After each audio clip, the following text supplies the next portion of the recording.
অশ্বত্থামা পঞ্চপাণ্ডব পাণ্ডব পুত্র দুর্যোধন এবং গান্ধারীর শতপুত্র ভীষ্ম, দ্রোণ, কর্ণ, এরা সবাই হয় কুরু পাণ্ডব বংশজ, না হয় এদের আশ্রিত, এদের অন্ন জলে লালিত এবং পালিত। কিন্তু একজন বহিরাগত হিরো, বহিরাগত নায়ক, যে এসে মহাভারতের সমস্ত স্পটলাইট নিজের উপরে নিয়ে নিল, যাকে নিয়ে 18 পর্ব মহাভারতের 2টা পর্বই লেখা হলো। স্ট্রং পার্সোনালিটি, মানে কি একটা ক্যারিসমেটিক অবস্থা যে একই ব্যক্তিকে নিয়ে মহাভারতের 2টি পর্ব লেখা হলো, যেটা বাইরে থেকে বোঝা যাচ্ছে না যে অষ্টাদশ পর্ব মহাভারতের 2টি পর্ব তাকে নিয়ে লেখা হলো, যে কুরু পাণ্ডব বংশের কেউ না, তার সাথে না আছে রক্তের সম্পর্ক, কোনো কিছুই নাই, যে সম্পদের লোভে, রাজ্যের লোভে কিংবা নারীর লোভে তার প্রেমিকাকে অপহরণ করেছে, বউকে অপহরণ করেছে, এরকম যেমন রামায়ণের ক্ষেত্রে ঘটেছে, তেমন কিন্তু কোনো কিছু ঘটেনি। সে বাইরে থেকে আসছে শুধুমাত্র পিতৃহত্যার প্রতিশোধে, যে দ্রোণাচার্যকে ধৃষ্টদ্যুম্ন, যুধিষ্ঠির, অর্জুন, ভীম, নকুল, সহদেব এবং মূল চালক কৃষ্ণ ভুল কথা বলে, ভুল তথ্য দিয়ে তাকে বিচলিত করেছে এবং তাকে হত্যা করেছে। এই পিতৃহত্যার প্রতিশোধ নেওয়ার জন্য অশ্বত্থামা যুদ্ধে নেমেছে। তার আগে কিন্তু এই মহাভারতের সৌপ্তিক পর্বের আগে কিন্তু মহাভারতকে সেভাবে দেখা যায় নাই, দেখাই যায় নাই বলতে গেলে, কোনো রকমে মহাভারতে সে ছিল, হয়তো 2-1বার নাম এসেছে, কিন্তু তার পিতাকে হত্যার কারণে কিন্তু অশ্বত্থামা মহাভারতে এন্ট্রি নিয়েছে, তার উত্থান হয়েছে এবং সে মহাভারতের সবচেয়ে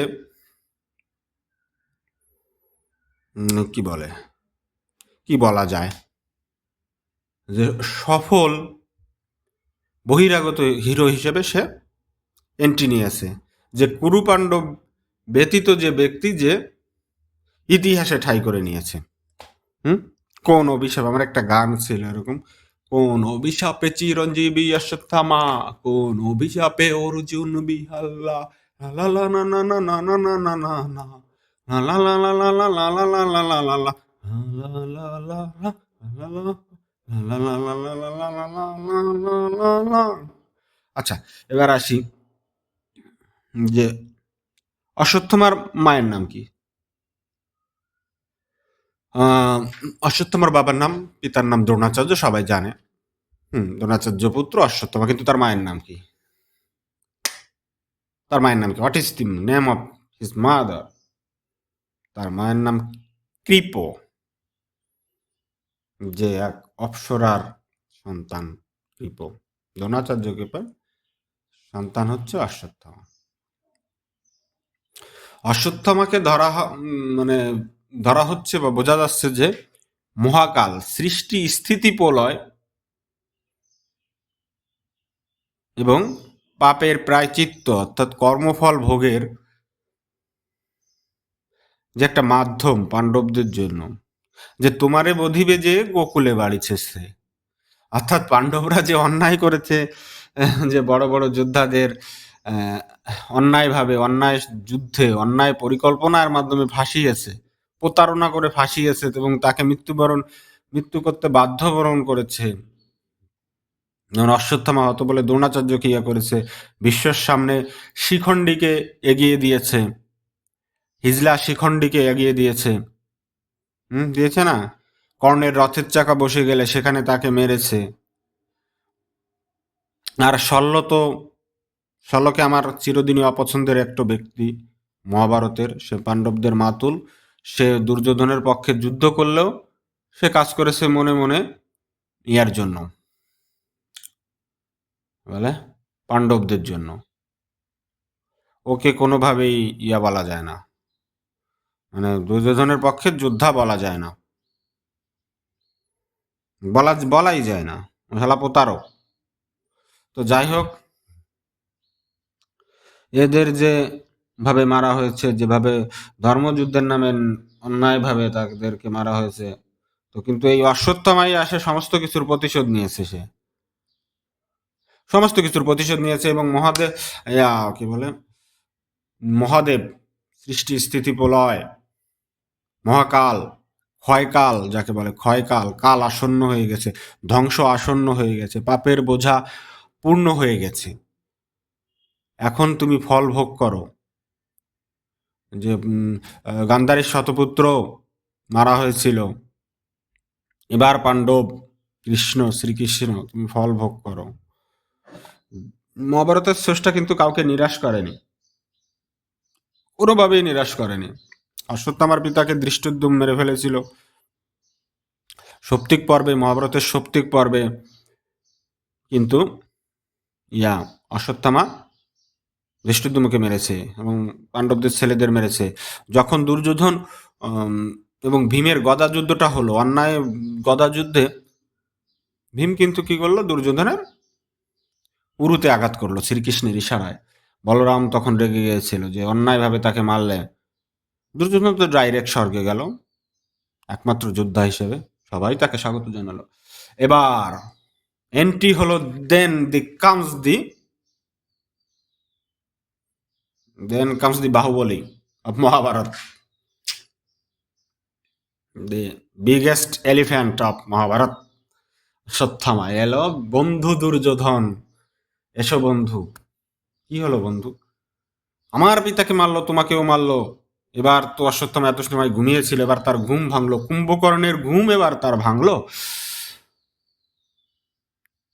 যে এবার আমাকে প্রতিশোধ নিতে হবে।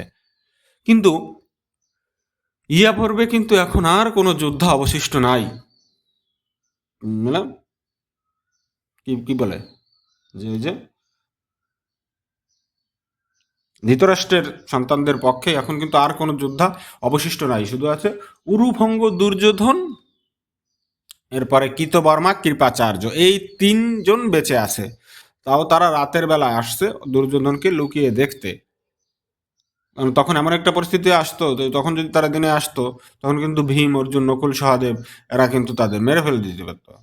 এসে দেখে দুর্যোধন এরকম পড়ে আছে, গুরুভঙ্গ হয়ে পড়ে আছে, যে সবসময় সিংহাসনের উপরে থাকতো সে এখন বালুর উপরে গড়াগড়ি খাচ্ছে। এইবার দুর্যোধনের কষ্ট দেখে অশ্বত্থামা খুব ইয়ে করলো। এবার অশ্বত্থামা বললো যে বন্ধু, আমি এর প্রতিশোধ নেব। বন্ধু তুমি চিন্তা করো না, আমি তো আছি, বন্ধুর মতো বন্ধু একজন থাকলেই যথেষ্ট। বন্ধুর মতো বন্ধু দুর্যোধনের ছিল, কর্ণ ছিল। এইবার আগমন ঘটলো অশ্বত্থামার, যে বন্ধু আমি আছি, তোমার হয়ে এবার আমি প্রতিশোধ নেব। তারা তো প্রচন্ড অন্যায় করেছে আমাদের সাথে। যে কথা সেই কাজ। অশ্বত্থামাকে সেনাপতিত্বে বরণ করলো দুর্যোধন। তখন কিন্তু সেনাপতিত্বে বরণ করার জন্য কোনো কিছুই পাওয়া যাচ্ছিল না, তখন কোনো রকমে জঙ্গলের ভিতর থেকে কৃতবর্মা, কৃপাচার্য কোনো রকমে খুব কষ্টমষ্ট করে জল নিয়ে আসলো এবং কলসিতে করে, এবং সেই কলসির জল দিয়ে অশ্বত্থামার অভিষেক হলো সেনাপতি পদে। যে বাহিনীর এখন কোনো সদস্যই খুব তিনজন, সেই বাহিনীর সেনাপতি হিসেবে বরণ হলো কে? অশ্বত্থামা। বঙ্গবাহিনীর সেনাপতি হলো অশ্বত্থামা, বঙ্গবাহিনীর সেনাপতি। কেউ নাই, কিছু নাই, কিন্তু এই তিনজনই যে পাণ্ডব শিবির কাঁপিয়ে দেবে, পাণ্ডবদের নির্বংশ করে দিব গা একদম ডেড। পাণ্ডবরা যে জিতে গেছে, যে তারপরে তারা উৎসব করতেছে, নীল শান্তিতে ঘুমাচ্ছে, সেই সময় যায় যে অশ্বত্থামা এদের জিতাটা কি হার করে দেবে, কয়েন যে উল্টে যাবে, দিন যে রাত হয়ে যাবে, হুম, শীতকাল যে গ্রীষ্মকাল হয়ে যাবে, বসন্তকাল যে বর্ষাকাল হয়ে যাবে, এটা কিন্তু কেউ ভাবেনি। যেটা কর্ণ করতে পারেনি, ভীষ্ম করতে পারেনি, দুর্যোধন করতে পারেনি, সেটা অশ্বত্থামা একাই করে দেখাই দিছে। অর্থাৎ তারা যে খেলাটা খেলেছে এত সময়, বিপরীত পক্ষ যে ছলনার খেলাটা খেলেছে, সেই ছলনার খেলাটা এবার খেলবে অশ্বত্থামা। তাও কার ইশারায়? ঈশ্বরের ইশারায়, সেই মহাকালের ইশারায়, যে মহাকাল সবাইকে গ্রহণ করে, সবাইকে ভেঙে চুরে একদম মূল যে সৃষ্টির উপাদান মাটিতে রূপান্তরিত করে দেয়। পঞ্চভূত সৃষ্টি স্থিতি মহাকাল মহাদেবের ইশারায়, মহাদেব আশুতোষ শিব। এইবার কি হলো, অশ্বত্থামা তো এবার তার তো কিভাবে কাজ করতে হবে, কিভাবে তাদের মারবে। এবার ঐশ্বরিক একটা ইঙ্গিত আসলো যে অশ্বত্থামারা তারা একটা বট গাছের নিচে তখন বসেছিল, দেখলো যে একটা পেঁচা এলো। পেঁচা পাখিদের আক্রমণ করতেছে, পাখিদের আক্রমণ করে সবগুলোরে মেরে ফেললো। দেখো, প্রকৃতির মাধ্যমে সৃষ্টিকর্তা তাকে একটা ইশারা দিল যে দেখো কিভাবে কি করতে হবে। তো কোনো পাখি কিন্তু কোনো প্রতিবাদ করতে পারতেছে না, নড়তে পারছে না, চড়তে পারছে না, সবাইকে সে পেঁচা মাইরা টাইরা থুইয়া একদম ম্যাসাকার করে ফেলছে, গণহত্যা করে ফেলছে। এই যে ঐশ্বরিক কি বলে নির্দেশ, ঐশ্বরিক পথ দেখা, ইঙ্গিত, অর্থাৎ তাকে ইঙ্গিত দিল, ঐশ্বরিক ইঙ্গিত সে পেল অশ্বত্থামা যে তুমি এইভাবে কাজ করো।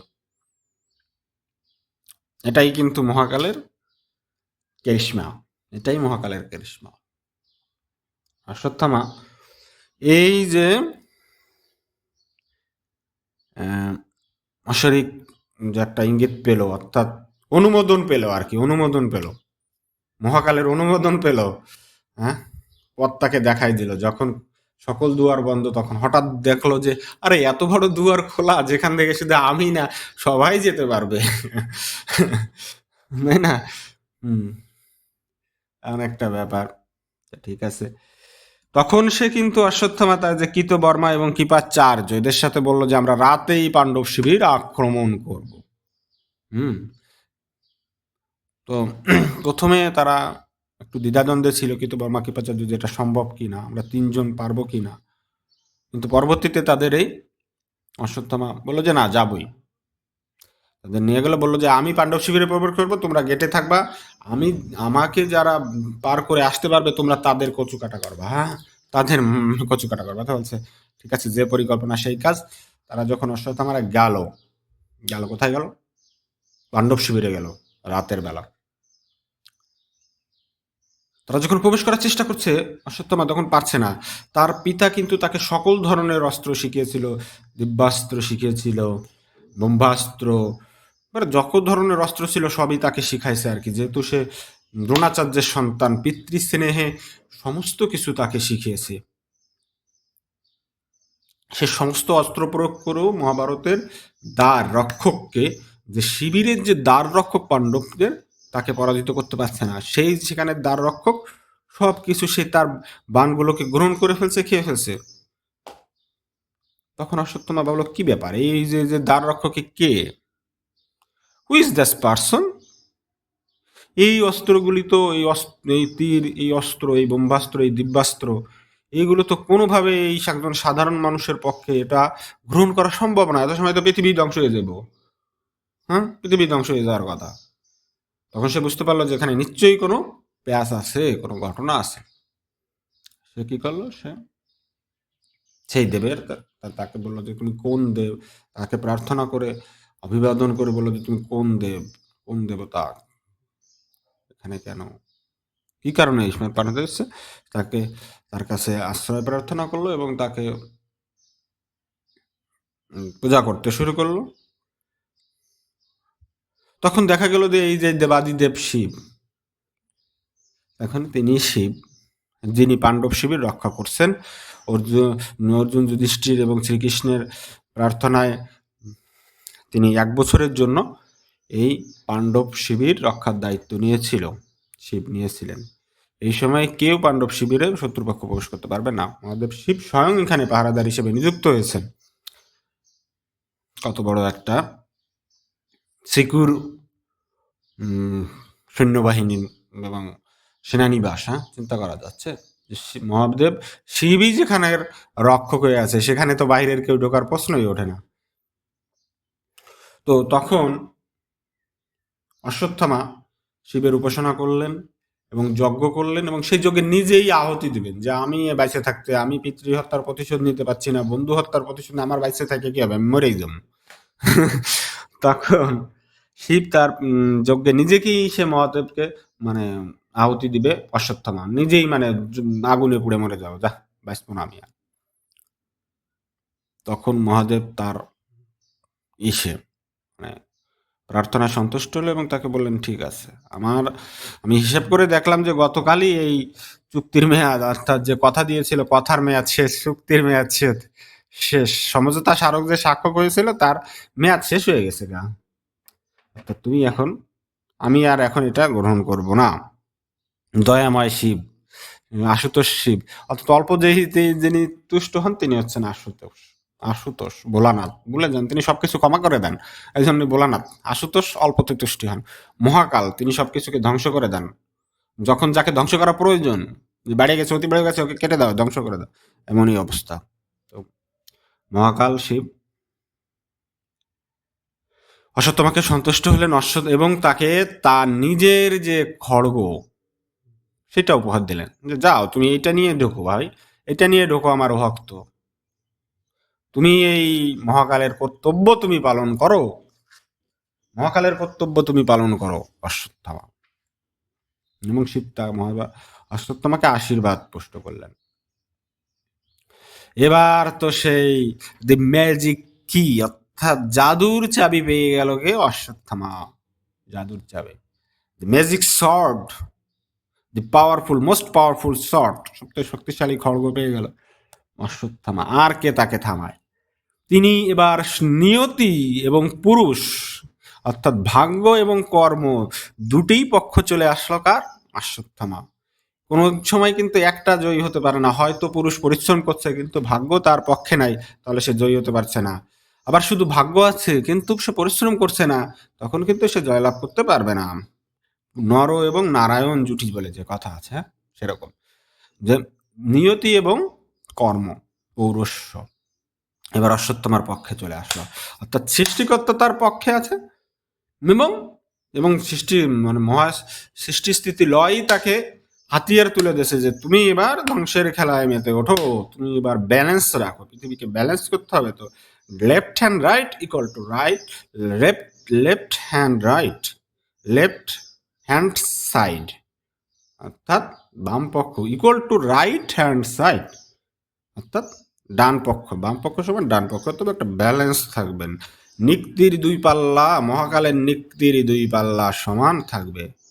একদিকে যদি সামান্য বেঁকে যায় তাহলে তো ব্যালেন্স শেষ। ব্যালেন্স কিভাবে রাখবে? যে শূন্যের উপর পৃথিবী ঘুরতেছে, নিশ্চয়ই কোনো ব্যালেন্স ট্যালেন্স আছে না?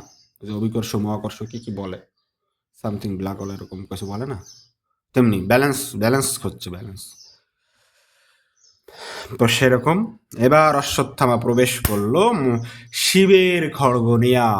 সামনে যা পাচ্ছে আলু যেমন আলু পরোটা, আলু রুটির সবজি বানাচ্ছে, কচু কেটে কেটে কেটে কেটে কেটে কেটে কেটে টিক টিক টিক টিক টিক টিক টিক ব্লেন্ডার যেমন সবকিছুকে বেটে দিচ্ছে, ওই রকম পাণ্ডব শিবিরে ঢুকিয়া সমস্ত সেনানি মেনানি যারা পাচ্ছে সেখানে কিচিং কিচিং করে দিচ্ছে। তো সেই সেনা ওখানকার যারা ছিল যে পাণ্ডব শিবির, তারা তো ভাবছে যে শালা ভূত ঢুকছে নাকি রে, আর মহাদেব আর কালী রক্তপান করার জন্য সেখানে তো উদ্গ্রীব হয়ে আছে, সবাইকে কেটটা মেটটা টিক টিক টিক টিক টিক ব্লেন্ডার ডুল্লা মুল্লা দিতাছে। হ্যাঁ, এইবার কি হলো, পেয়ে গেল প্রথমেই সেই শালা দৃষ্টদ্রুম পিতৃ হন্তারক দৃষ্টদ্রুমকে পেয়ে গেল অশ্বত্থামা। পাইয়া তারে নখ দিয়া গলা চেপে পা দিয়া গলা চাপিয়া ধরলো, তাকে ঘুষি কিল ঘুষি এটা সেটা মারলো, কিন্তু তাকে এমন ভাবে মারলো যে কোনো অস্ত্র ব্যবহার করলো না। কারণ যুদ্ধক্ষেত্রে মারা গেলে কিন্তু, অস্ত্রে মারা গেলে, কুরুক্ষেত্রে অস্ত্রে মারা গেলে, যুদ্ধে মারা গেলে সে সহজে ডাইরেক্ট স্বর্গে যাইব। কিন্তু অশ্বত্থামা দৃষ্টদ্রুম পিতৃহন্তারককে নখ দ্বারা মানে পশুর মতো প্রহর করে মারলো, তাকে কোনো অস্ত্র ব্যবহার করলো না। যেখানে দৃষ্টদ্রুম বারবার ইয়াকে অনুরোধ করতেছিল, কাকে, অশ্বত্থামাকে, যে তুমি আমাকে অস্ত্র ব্যবহার করো, বলছে যে না, তুই শালা অস্ত্রে মৃত্যুবরণ করার মতো যোগ্য তুই না, মানে পিতাকে হত্যা করেছিস। যেখানে যুধিষ্ঠির মিথ্যাবাদী বলেছে, অশ্বত্থামা হতো সত্যবাদী যুধিষ্ঠির এখানে মিথ্যার আশ্রয় নিয়েছে, এবং এই পরিকল্পনা ছিল এই পাণ্ডব এবং কৃষ্ণর।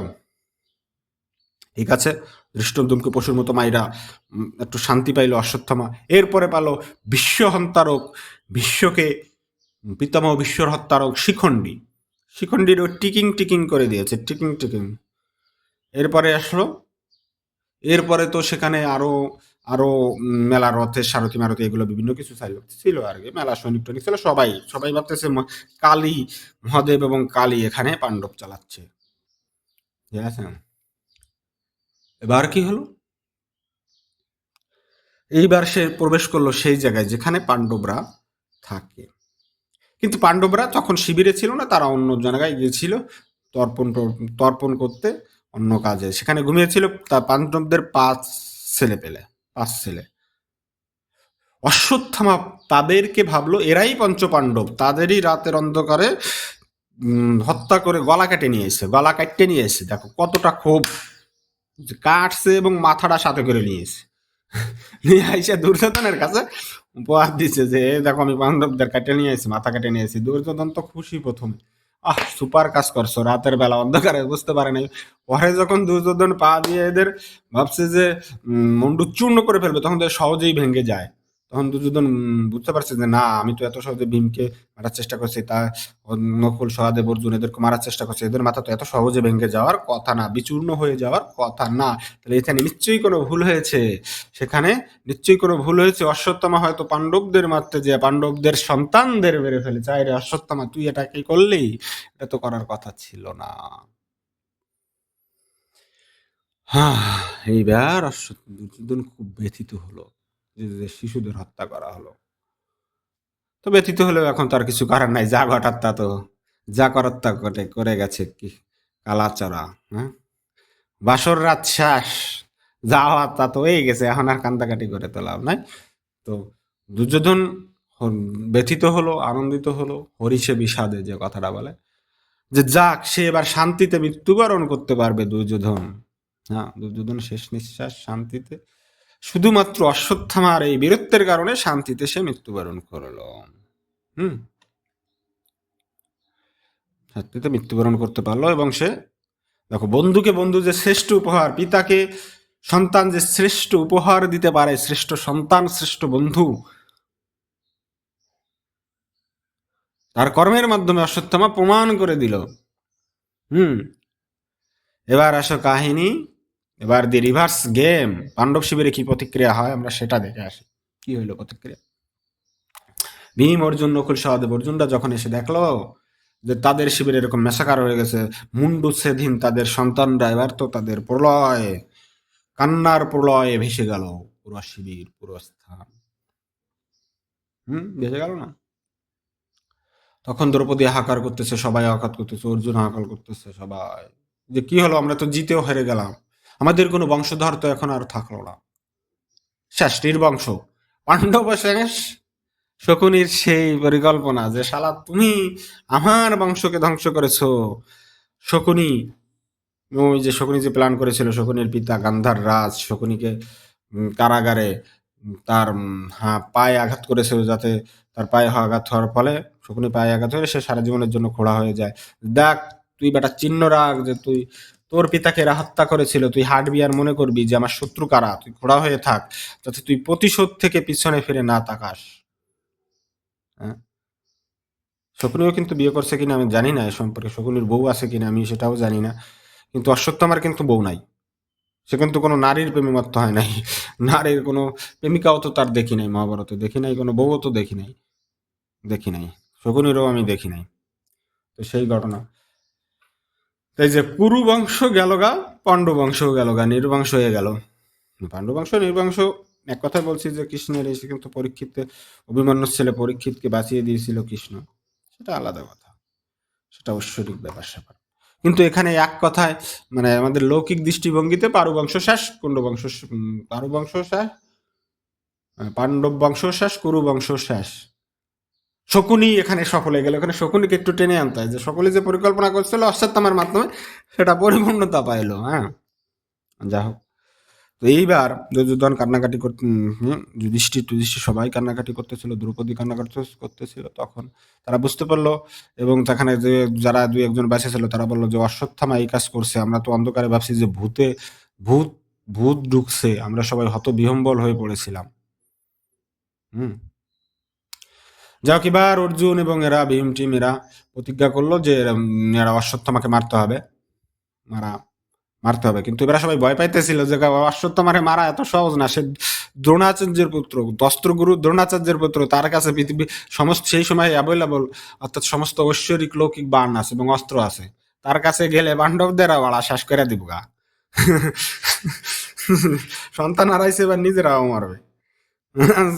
তাই তারা একটা সমঝোতায় আসলো, দ্রৌপদীর মাধ্যমে মহাভারতের সৃষ্টিকার একটা সমঝোতা হলো, মানে সে একটা ব্যালেন্স ইয়া হলো যে মহাভারত, সে কিন্তু মণিধারী, অশ্বত্থামা মণিধারী, জন্মের সময় তার মাথায় একটা মণি থাকে যেটা তাকে অজেয় করে তোলে, এই মণি কেটে আনতে হবে।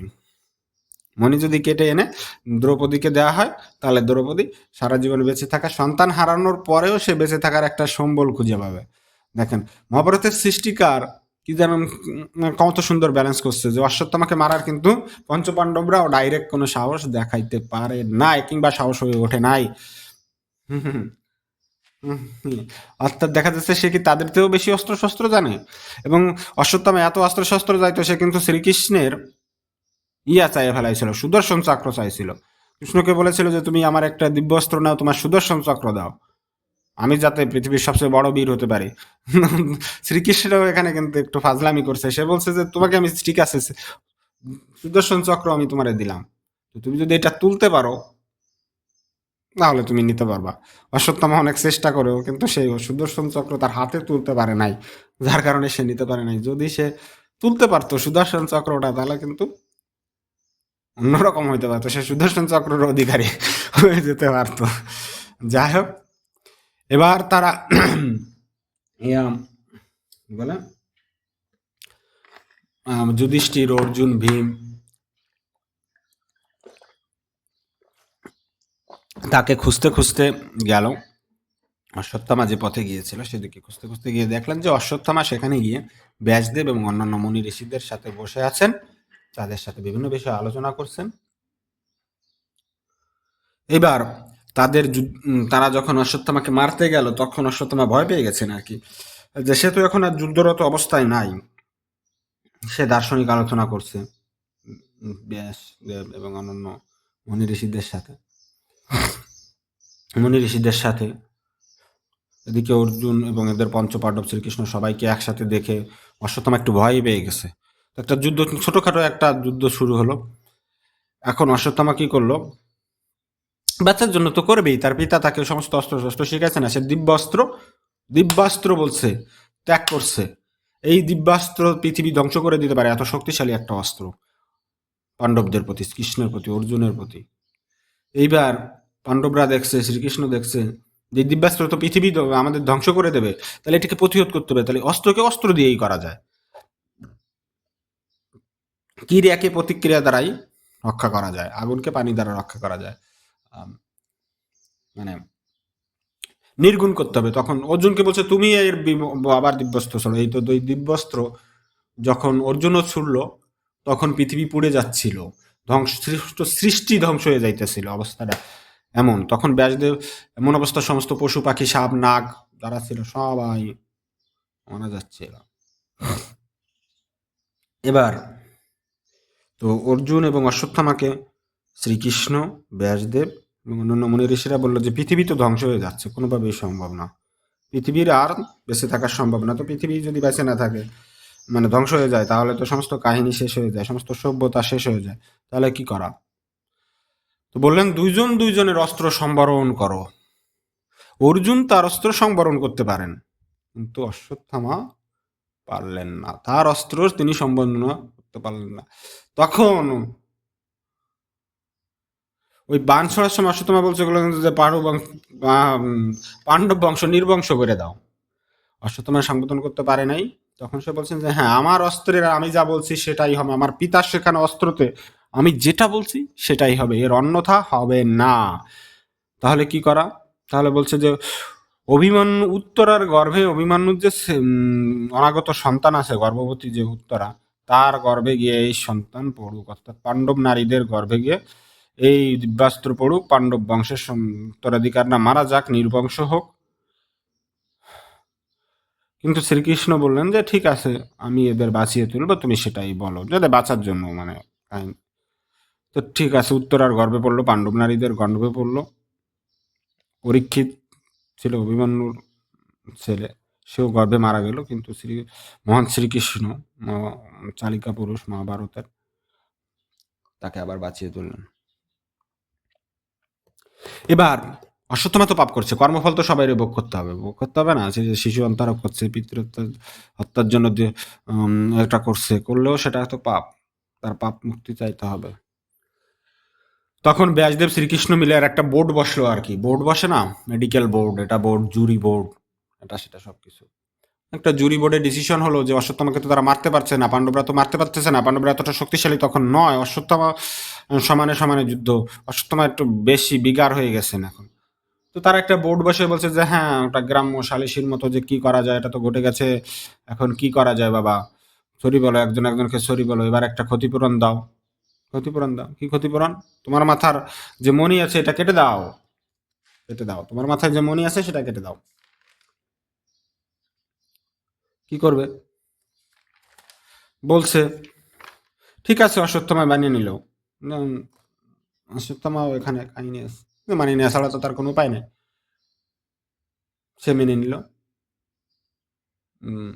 তার মণি তাকে কেটে দিল, তার মাথায় গভীর একটা ক্ষতের সৃষ্টি হলো, হ্যাঁ, এবং সে চিরজীবী হয়ে বেঁচে থাকলো। আজও ধরা হয় যে অশ্বত্থামা বেঁচে আছেন, এবং পৃথিবীর সব জায়গায়, কোনো হিমালয় পর্বত থেকে শুরু করে বিভিন্ন জায়গায় সে ঘুরে বেড়াচ্ছে। বিশেষ করে ধরা হয় যে ভূত চতুর্দশী বলে একটা ইয়ে আছে না, ভূত চতুর্দশী, যে ভূত চতুর্দশীতে অশ্বত্থামা এবং অন্যান্য যে আত্মারা আছে, যে মৃত আত্মারা আছে, অতৃপ্ত আত্মারা আছে, তারা ঘুরে বেড়ায়, হ্যাঁ, পূর্বপুরুষের আত্মারা ঘুরে বেড়ায়,